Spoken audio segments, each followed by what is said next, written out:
মধ্যপ্রাচ্যের সংঘাতের প্রভাব পড়তে শুরু করেছে দেশের কৃষিতে। সংকটে বাড়তে শুরু করেছে সারের দাম, যার ফলাফল দাম বৃদ্ধির পাশাপাশি খাদ্য নিরাপত্তা ঝুঁকির মুখে পড়ার শঙ্কা বাড়ছে। মরিয়ম আজিজ মৌরিনের রিপোর্ট।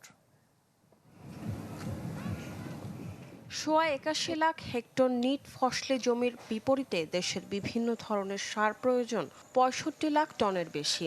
মাত্র 8 থেকে 10 লাখ টন দেশে উৎপাদনের বিপরীতে বাকিটা আমদানি করতে হয়।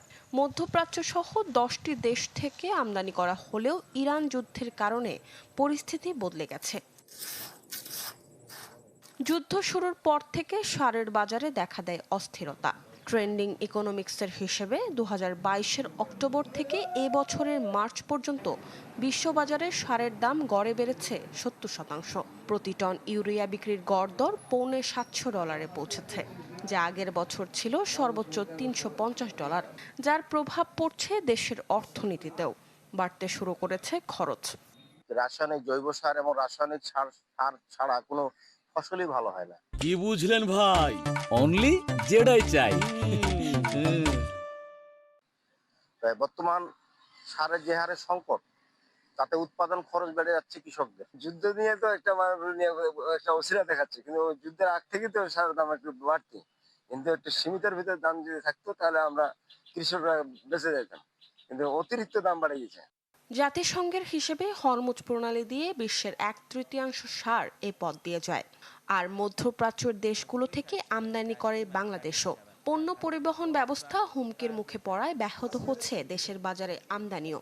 ফলে ধীরে ধীরে বাড়তে শুরু করেছে দাম।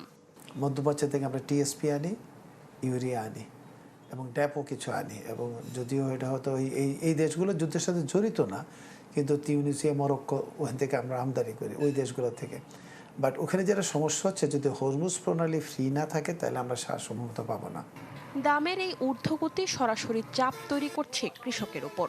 ফলে উৎপাদন খরচ বেড়েছে 20 থেকে 30% পর্যন্ত।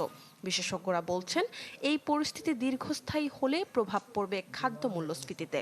মূল্য যাই হোক আপনি দিতে পারলেন না সময় মতো, তাহলে এটা উৎপাদনে সরাসরি এটা নেতিবাচক প্রভাব পড়বে। খাদ্যের উপরে যে ইনফ্লেশন, সেটা নিয়ন্ত্রণ করতে গেলে এটার অব্যাহত সরবরাহ ঠিক না রাখতে পারলে এটা আমাদের কৃষি উৎপাদনে সরাসরি নেতিবাচক প্রভাব পড়বে।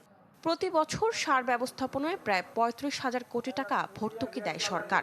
সংকট দীর্ঘায়িত হলে খরচের পরিমাণ আরও বাড়বে বলে শঙ্কা খাত সংশ্লিষ্টদের। মরিয়ম আজিজ মৌরিন, চ্যানেল 24, ঢাকা।